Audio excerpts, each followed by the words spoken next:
Bismillah ar-Rahman ar-Rahim, assalamu alaikum chers frères et sœurs, bienvenue dans cette nouvelle vidéo, dans cette série qui parle de l'imam Al-Mahdi, qui parle du projet de l'imam Al-Mahdi. Tout d'abord, toutes mes condoléances pour le décès de la dame Zainab alayhi salam qui coïncide demain, le 15e jour du mois de Rajab. La question de cette vidéo est la suivante. L'imam Al-Mahdi fera-t-il usage de la violence, de la force, alors qu'on suppose qu'il soit envoyé pour l'amour et pour la miséricorde? Avant de répondre sur cette question, il est nécessaire d'aborder des points essentiels concernant l'être humain. Tout d'abord, l'être humain est composé de deux éléments essentiels, l'élément du bien et l'élément du mal, c'est-à-dire dans l'âme humaine, Allah subhanahu wa ta'ala a interposé ces deux éléments qui combattent toujours depuis la naissance de l'être humain jusqu'à sa mort. Ces éléments sont donc en combat. Lorsqu'on voit des gens qui œuvrent pour le bien, pour agir, pour venir en aide aux autres, pour assister aux démunis, dans ces gens, l'élément du bien domine sur l'autre du mal et vice-versa. Lorsqu'on voit des criminels, des malfaiteurs, des despotes, c'est dans leur donc âme, c'est l'élément du mal qui domine.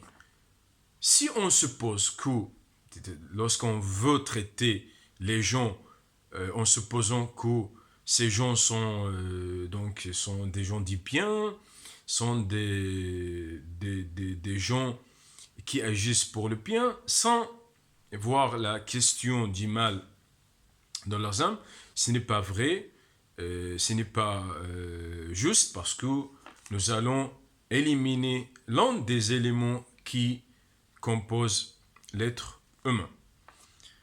Aussi, contre les criminels et les malfaiteurs et les despotes, on a besoin de la violence, on a besoin de la force, parce que si on traite ces malfaiteurs par l'amour et par l'affection, nous allons donc éliminer les droits des opprimés et nous allons soutenir ces oppresseurs, ces despotes, pour continuer leur oppression. Donc le rôle de la justice, c'est de punir les despotes et de venir en aide aux opprimés. Et Allah, c'est une philosophie coranique. Et Allah subhanahu wa ta'ala nous ordonne en plusieurs versets de combattre ces criminels, de combattre ces despotes, et donc il nous avertit toujours d'être prudents à l'encontre de ces despotes. Dans l'un des versets, Allah subhanahu wa ta'ala dit pourquoi ne vous combattez pas les injustes, les oppresseurs, les criminels, c'est-à-dire ce type de gens.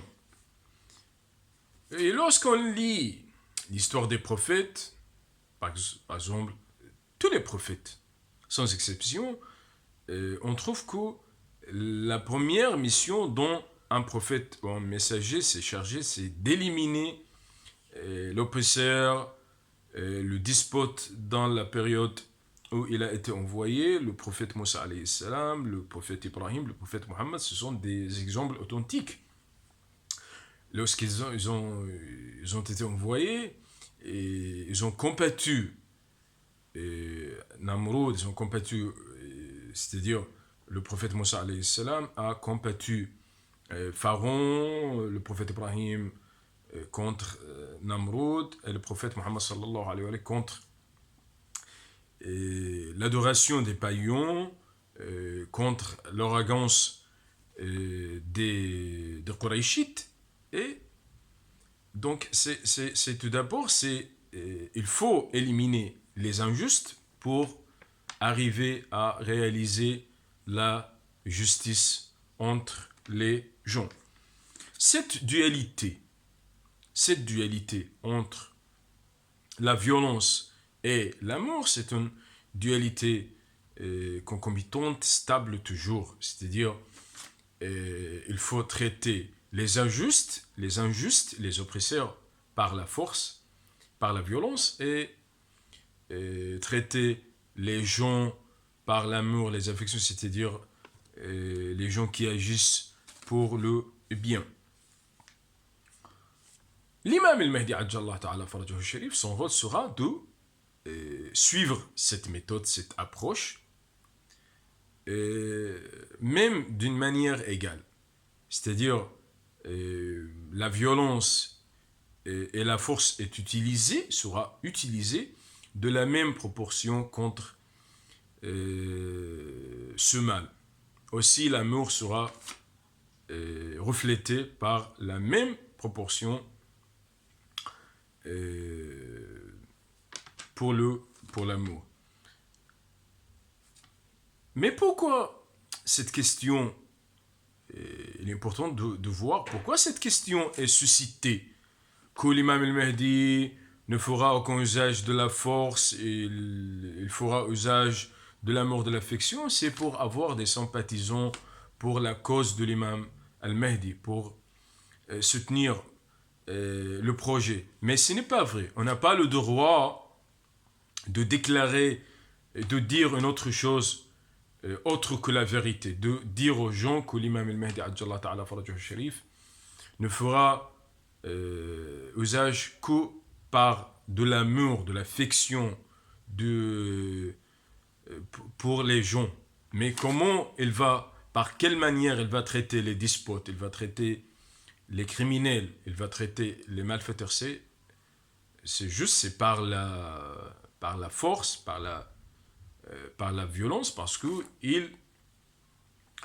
l'imam al-Mahdi cherchera à établir la justice. Et établir la justice ne sera que par le fait d'éliminer tout d'abord les despotes, parce que ces malfaiteurs constituent une pierre d'achoppement contre le projet mahdite. Il faut tout d'abord les éliminer, les éradiquer, et puis l'imam al-Mahdi traitera les gens par l'amour et par l'affection, parce que c'est son projet. Le projet de l'imam al-Mahdi, c'est de répandre la justice. Et la justice ne sera jamais effectuée que de refléter l'amour et l'affection, mais face aux gens qui méritent cet amour et cette affection, mais contre les malfaiteurs et les despotes, les injustes, il faut utiliser la violence, parce que, comme nous avons dit, que c'est une approche coranique, c'est la culture coranique qui nous incite à traiter de la telle manière par laquelle ces oppresseurs et ces despotes nous traitent. Merci.